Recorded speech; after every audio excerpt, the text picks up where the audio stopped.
Imagine a warrior so feared that an entire army refused to get close to him. A man who stood alone on a narrow bridge, surrounded by bodies, drenched in blood, and still did not take a single step back. Tonight, we are telling the story of the samurai who killed 300 men in one night, and then vanished from history like a ghost. Our story begins in the late 12th century during the Genpei War, a brutal conflict between two powerful clans, the Taira and the Minamoto. Japan is in chaos. Castles burn. Families are torn apart. And at the center of this storm stands a legendary warrior monk named Benkei.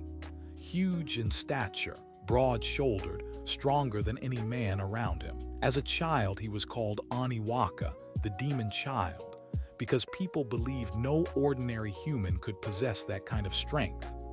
Benkei grows up in temples and mountain monasteries, learning martial arts, weapons, and discipline. But the world outside the cloistered walls is rotting with corruption and arrogance. According to legend, Benkei develops a very personal mission. He will stand on a bridge in Kyoto and challenge every arrogant samurai who passes. If they are respectful, he lets them go. If they are proud and cruel, he defeats them and takes their sword. One by one, night after night, the pile of blades grows. 90 swords, 200, 500, 999. Then one night, a young, slender samurai crosses the bridge. He plays a flute as he walks, calm, almost delicate compared to the hulking Benkei. Confident from his undefeated streak, Benkei challenges him, expecting another easy victory. But this opponent is different. The young man moves like water, dodging strikes, using agility instead of brute force. Benkei cannot land a blow. In a flurry of movement, the smaller warrior knocks Benkei's weapon away and puts a blade to his throat. Humiliated, Benkei expects death. But instead, the young man lowers his sword and introduces himself. He is Minamoto no Yoshitsune, a brilliant general of the Minamoto clan. Benkei, humbled by his defeat, bows and swears eternal loyalty. From that day on, he is no longer just Benkei the Brute. He becomes Yoshitsune's right hand, bodyguard, and friend. Together, they fight battle after battle, cutting through enemy lines, outmaneuvering superior forces, and carving their names into legend. But winning wars creates enemies. Yoshitsune's own older brother, Minamoto no Yoritomo, grows jealous of his fame. He fears that Yoshitsune's popularity will threaten his own power as the first shogun. So he brands Yoshitsune a traitor and sends armies to hunt him down. Yoshitsune is forced to flee north with a small group of loyal retainers, including Benkei. Eventually, Yoshitsune and his men take refuge in a fortified residence near Koromagawa. It is not a mighty castle, just a stronghold in the wilderness. But Yoritomo's forces track them there and surround the compound with hundreds of soldiers. Yoshitsune knows the end has come. He cannot escape. He cannot win. So he decides to die in the only way a samurai lord can when defeat is certain. He retreats into the inner keep to commit seppuku, ritual suicide, to preserve his honor. Before he does, he calls for Benkei. He gives his most loyal warrior a final order. Hold the enemy at the bridge. Buy me enough time to die on my own terms. Benkei accepts without hesitation. This is the last duty he will ever perform. Outside the gate is a narrow bridge leading into the stronghold. It is the only way in. Whoever controls that bridge controls the battlefield. Benkei walks onto the bridge, plants his feet, and waits. In his hands is his naginata, a long-bladed polearm he wields as if it were an extension of his own body. Behind him, his lord prepares to die.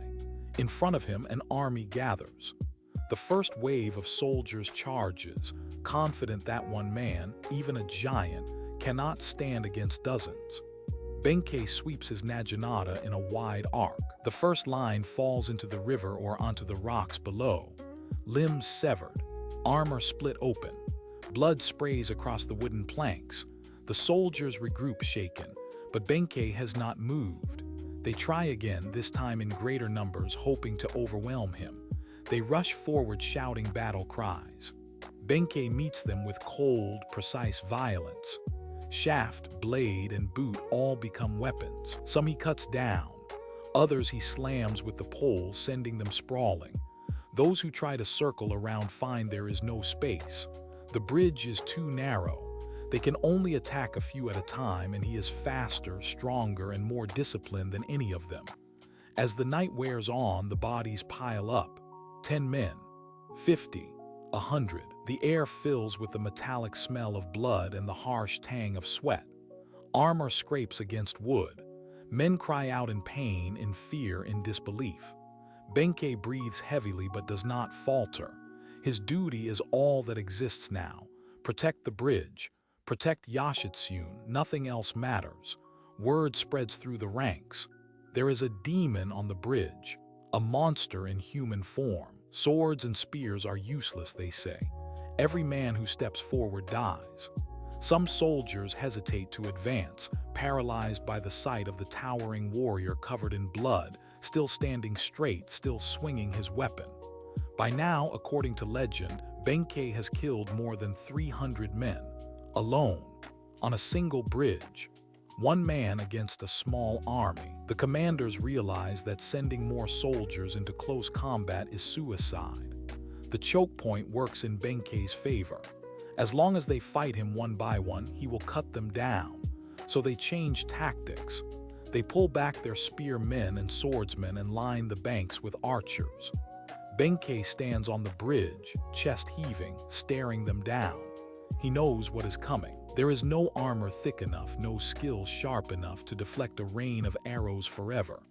The order is shouted. Bowstrings pull back. A storm of arrows darkens the sky.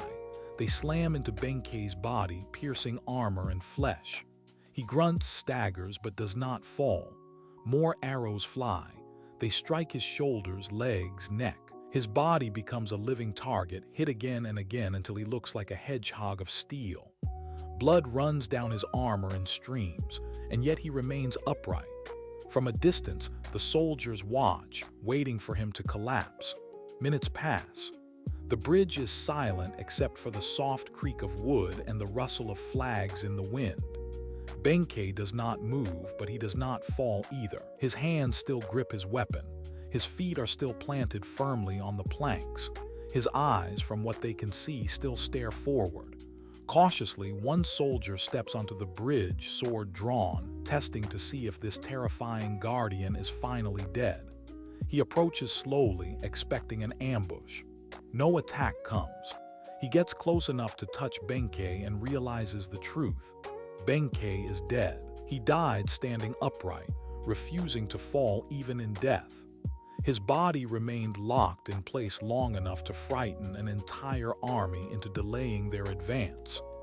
This is called the standing death of Benkei, one of the most famous last stands in Japanese history. By the time the soldiers gather their courage and move past his corpse, Yoshitsune has already taken his life inside the keep and escaped capture through death.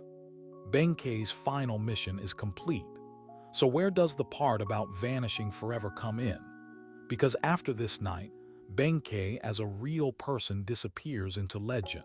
The exact details of his life, his true face, his real battles, all blur into stories retold by monks, playwrights, and artists. Statues are carved. Plays are written.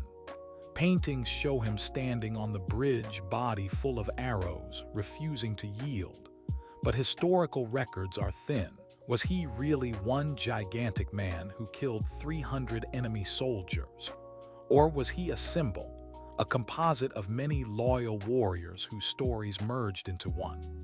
Some historians believe Benkei was based on a real warrior monk from the mountains of western Japan, possibly a Sohei who fought for the temples before joining Yoshitsune. Others think his feats were exaggerated to inspire loyalty and courage in later generations. Killing 300 trained soldiers alone in one night is almost impossible by human standards. But that is exactly why the story survived. It became the perfect image of absolute loyalty, strength, and sacrifice. In Japanese culture, Benkei represents the ideal retainer, someone who stands firm even when death is certain, someone who absorbs all the danger so his lord can die with dignity, and someone whose last moment is so dramatic that it turns into a symbol larger than the man himself. That is what it means to vanish forever. The man disappears, but the legend remains. The warrior's body falls, but the story stands eternally upright, just like Benkei's corpse on that bridge. So, did this samurai really kill 300 men in one night? Maybe not in a literal, documented, modern sense, but in the world of legend, in the hearts of generations who grew up hearing his story, he absolutely did. And sometimes, the power of a story is more important than the exact number. If you stood on that bridge, facing an army, would you fight to the last breath like Benkei, or would you run? And which matters more to you, surviving or being remembered? Let me know what you think. And if you want more stories of samurai, yokai, and forgotten legends from across East Asia, stay with this channel. The next legend might be even more unbelievable than this one.